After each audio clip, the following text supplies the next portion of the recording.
الله ربي والإسلام ديني ومحمدا رسول الله.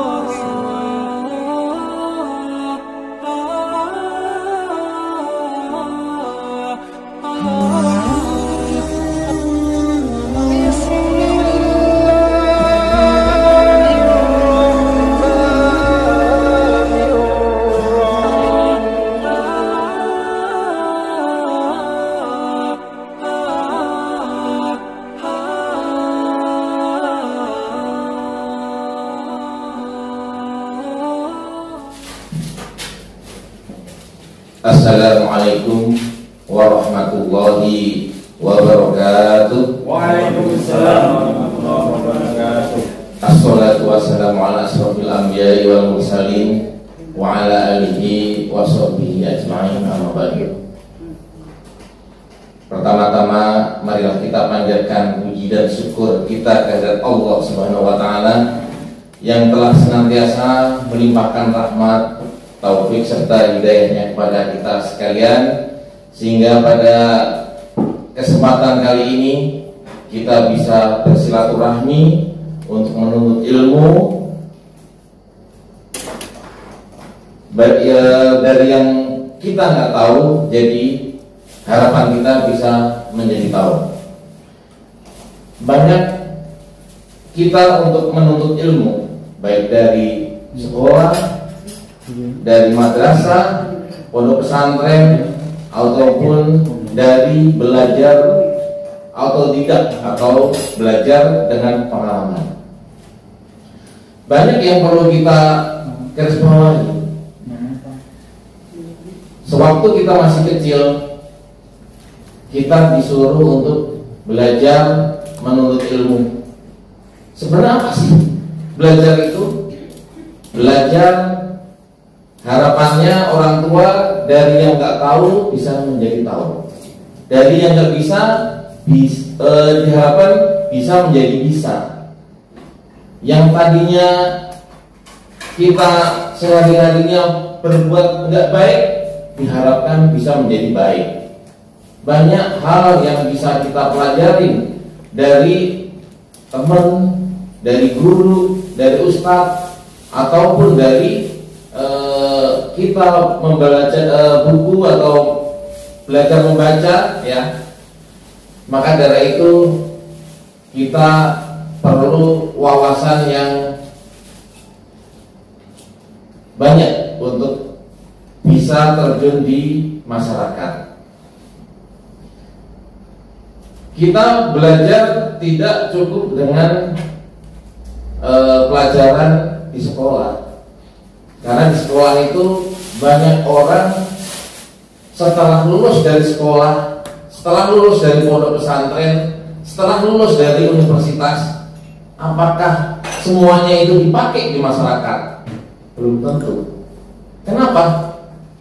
Saya sendiri yang pernah belajar waktu di sekolah, setelah bekerja, apa sih yang dipakai?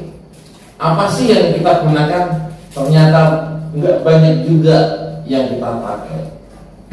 Tapi itu perlu, karena apa?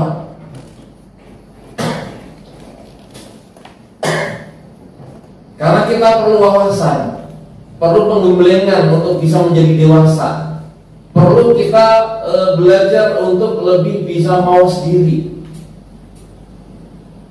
Sekarang kalau saya dulu belajar sejarah, misalnya, apakah pada saat kita kerja ditanyain sejarah Indonesia itu bagaimana? Tidak. Tapi kenapa perlu dipelajari? Ya itulah untuk menambah wawasan kita. Ditanya, ibu kota Kalimantan mana? Kalau kita nggak belajar kan nggak tahu. Makanya inilah gunanya kita belajar.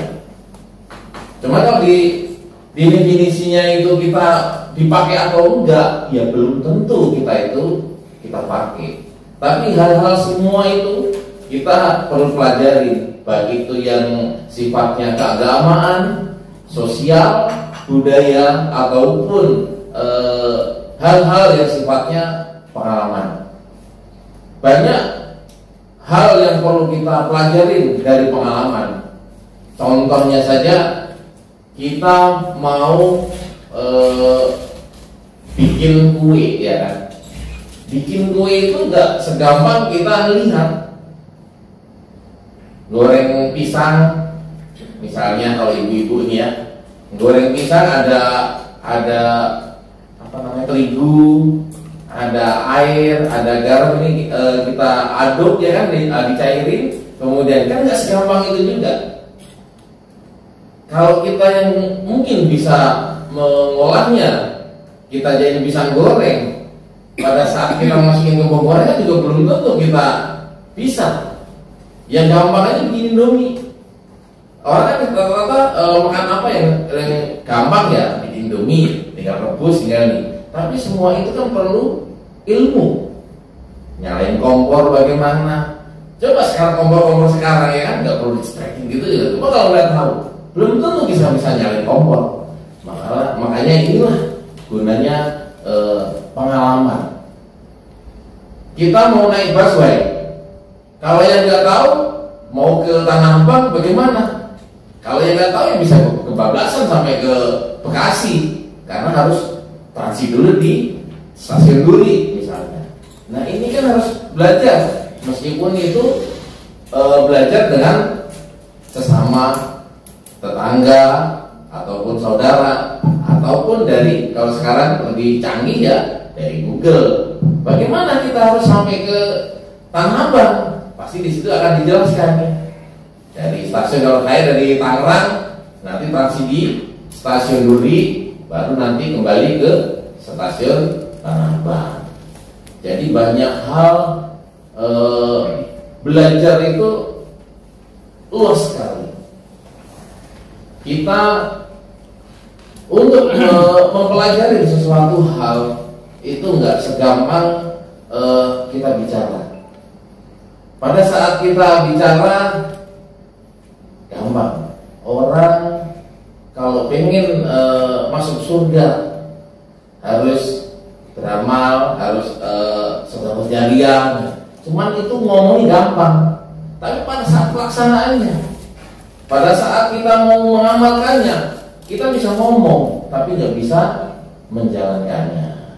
Makanya diharapkan kita sekalian, kalau bisa segala sesuatu yang kita bicarakan, sebaiknya kita bisa atau kita sudah bisa mengamalkannya.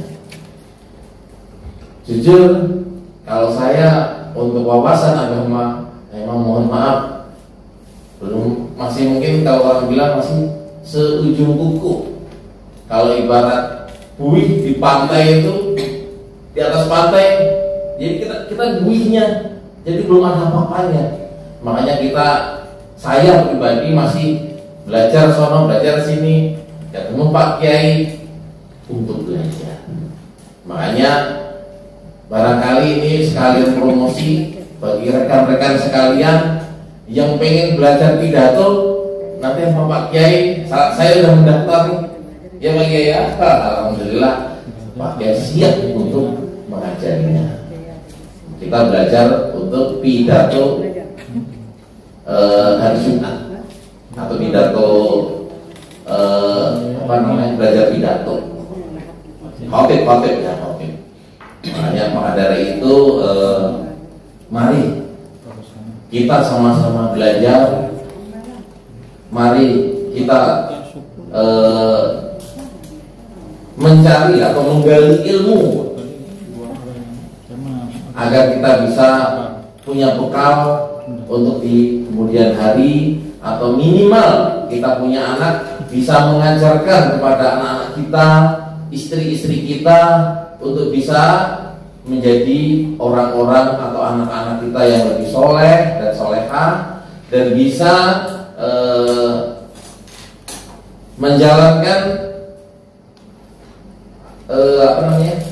menjalankan tugasnya seperti istri bisa berbakti kepada suami, bisa tahu apa pekerjaan istri kepada suaminya, dan bisa mendidik anak-anaknya dengan tulus dan ikhlas.